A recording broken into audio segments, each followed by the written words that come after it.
Ready ஆயிடுச்சு. சூப்பராக டேஸ்டியாக கிரேவி ரெடி ஆயிடுச்சு. சொரக்காய் கிரேவி இந்த மாதிரி இருந்தால் ரொம்ப விரும்பி சாப்பிடுவாங்க. எல்லாத்துக்கும் டேஸ்டியாக இருக்கும் சாப்பிட. ஹலோ வாங்க, எப்படி இருக்குதுங்க? நல்லா இருக்குறீங்களா? இன்றைக்கி அஸ்வின் சீக்ரெட் சமையலில் நம்ம சொரக்காய் வச்சு தான் நம்ம இன்றைக்கி செய்ய போகிற டிஷ்ஷு. என்ன டிஷ்ஷுன்னா எப்படிங்க சொரக்காய் கூட்டு மாதிரி குழம்பு மாதிரி கொஞ்சமாக நம்ம ட்ரையாக குழம்பு மாதிரி எப்படி பண்ணுறது பார்ப்போம். அதுக்கு என்னென்ன வேணுமோ பாருங்கள். இந்த மாதிரி சொரக்காவை நைஸாக கட் பண்ணிக்கோங்க. ரொம்ப பெருசாக வேணால் சின்னதாக கட் பண்ணிக்கோங்க. இந்த மாதிரி தோல் எடுத்துட்டு நைஸாக இந்த மாதிரி கட் பண்ணி வச்சுக்கோங்க.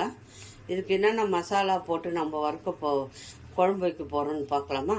கிரேவி மாதிரி ஒரு கடாயை வச்சுக்கோங்க. அதில் நம்ம என்னென்ன போட்டு வறுக்கணும்னு பாருங்கள். ஃபஸ்ட்டு ஒரு பொடி பண்ணிக்கலாம். நம்ம சொரக்காய்க்கு ஒரு பொடி பண்ணிக்கலாம். அது நல்லா டேஸ்டியாக இருக்கும். அது எப்படி பொடி பண்ணுறது பாருங்கள். கடாய் சூடாகணும். பிறகு கடாய் சூடாகணும் நம்ம கொஞ்சம் ஆயில் ஊற்றிக்கலாம். ஒரு ஸ்பூன் ஆயில் ஊற்றிக்கோங்க. பாருங்கள், நான் உளுத்தம்பருப்பும் கடலப்பருப்பு எடுத்துக்கிறேன். அதை போட்டுக்கோங்க. இதில் இந்த உளுத்தம்பருப்பு கடலப்பருப்பு கொஞ்சம் வறுத்துக்கோங்க. கொஞ்சம் சீரகம் போட்டுக்கோங்க. அது கூட வேர்க்கடலை அது கொஞ்சம் போட்டுக்கோங்க. இந்த பொடி போட்டால் சொரக்காய்க்கு டேஸ்டியாக இருக்கும். ஒரு 4 பாதாம் போட்டுக்கோங்க. அது கூட கொஞ்சம் துவரம் பருப்பு, சாம்பார் போடுறோம் இல்லையா, அந்த பருப்பு ஒரு ஸ்பூன் போட்டுக்கோங்க. ஏன்னா அப்போ தான் குழம்பாக வரும். அது நல்லாயிருக்கும் சாப்பிட்றதுக்கு. கடலப்பருப்பு, உளுத்தம்பருப்பு, சீரகம், கலக்காய், முந்திரி ஒரு 4 போட்டுக்கோங்க. போட்டு நல்லா இப்படி வறுத்துக்கோங்க. இது கொஞ்சம் வறுத்து வரட்டும். காரத்துக்கு எவ்வளோ காரம் வேணுமோ அவ்வளோ போட்டுக்கோங்க. நான் 2 மிளகா மட்டும் போட்டுக்கிறேன். எங்களுக்கு காரம் இவ்வளோ வேண்டாம். 2 மிளகா காரம் போட்டு இதை நல்லா வறுத்துருங்க. இது வறுத்து நம்ம மிக்ஸி ஜாரில் நைஸாக பொடி பண்ணிக்கணும். லாஸ்ட்டில் சொரக்காய் செய்யும்போது அதில் லாஸ்ட்டில் போட்டு நம்ம இதை செய்ய போகிறோம்.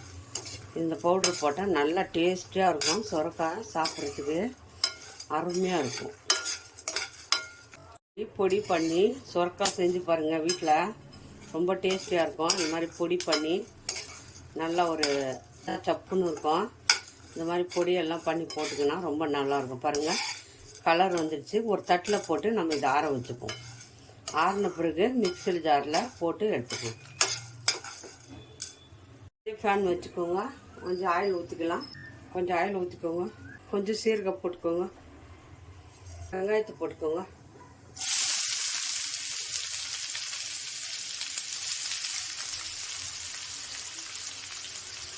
வெங்காயம் நல்லா வதங்கி வரட்டும்.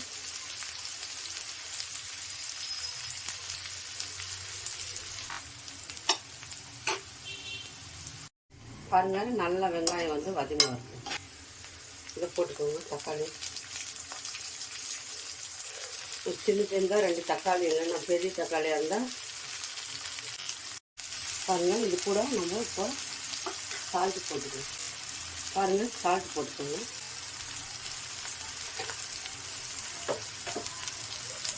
கூடவே மஞ்சத்தூள் போட்டுக்கோங்க. மஞ்சத்தூள் 1 ஸ்பூன் நல்லா வதக்கணும். தக்காளி கொஞ்சம் பாருங்கள், தக்காளி நல்லா மசிஞ்சிச்சு. நம்ம சொரக்காய் போட்டுக்கலாம். சொரக்காவை போட்டுக்கலாம். நல்லா இலசாக இருக்குது பாருங்கள். சொரக்காய் கொஞ்சமாக தண்ணி ஊற்றி நம்ம இதை வேக வச்சுக்கணும். சொரக்காய் நல்லா வெந்து வரணும். இதிலே தண்ணி நிறையா இருக்கும். அதனால் கொஞ்சமாக தண்ணி ஊற்றிக்கோங்க. கொஞ்சம் ஒரு 1/4 ஸ்பூனு உப்பு போட்டு வேக வச்சுருங்க. நல்லா வேகட்டும். பாருங்கள், நல்லா சொரக்காய் நைஸாக நல்லா வெந்துடுச்சு. இப்போ நம்ம அது பாருங்கள், பொடி பண்ணின்னு வந்துக்கிறேன். அந்த பருப்பு எல்லாம் அதில் போட்டுக்கோங்க. அந்த பொடியை எல்லாத்தையும் போட்டுக்கோங்க. பரவாயில்ல, டேஸ்ட்டாக இருக்கும். சாப்பிடும்போதே நல்லா கிரேவி மாதிரி இருக்கும்.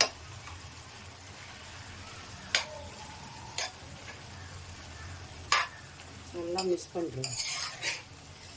அது நல்ல பொடி மிக்ஸியில் நம்ம வறுத்தோம் இல்லையா, அதெல்லாம் போட்டு அரைச்சின்னு வந்துடுங்க. நைஸாக இருக்கணும். நல்லா கலக்கிட்டு நம்ம அந்த பொடியை போட்டு நல்லா கலக்கிட்டு கிரேவி மாதிரி வந்துடுச்சு. நம்ம இது ரைஸு, சப்பாத்தி, தோசை எல்லாத்துக்குமே இந்த சுரக்காய் சாப்பிட்லாம். ரொம்ப நல்லாயிருக்கும். ஒரு நிமிஷம் மூடி வைங்க. மூடி வச்சு ஒரு 2 நிமிஷம் கொதிக்க. ரெடி ஆகிடுச்சு. சூப்பராக டேஸ்டியாக ஒரு கிரேவி ரெடி ஆகிடுச்சு பாருங்க. சுரக்காய் கிரேவி இந்த மாதிரி இருந்தால் ரொம்ப விரும்பி சாப்பிடுவாங்க. எல்லாத்துக்கும் டேஸ்டியாக இருக்கும் சாப்பிட்றதுக்கு. பாருங்கள், அந்த மாதிரி பொடி பண்ணி போடுங்க. சுரக்காயில் ரொம்ப டேஸ்டியாக இருக்கும். இந்த சுரக்காய் கிரேவி யார் யாருக்கு பிடிக்குமோ லைக் பண்ணுங்கள், ஷேர் பண்ணுங்கள், கமெண்ட் பண்ணுங்கள். அஸ்வின் சீக்ரெட்டை சர்ப்ரைஸ் பண்ணுங்கள். இன்னொரு டிஷ்ஷில் நம்ம பார்ப்போம். அவ்வளோதாங்க. ஆஃப் பண்ணிக்கலாம்.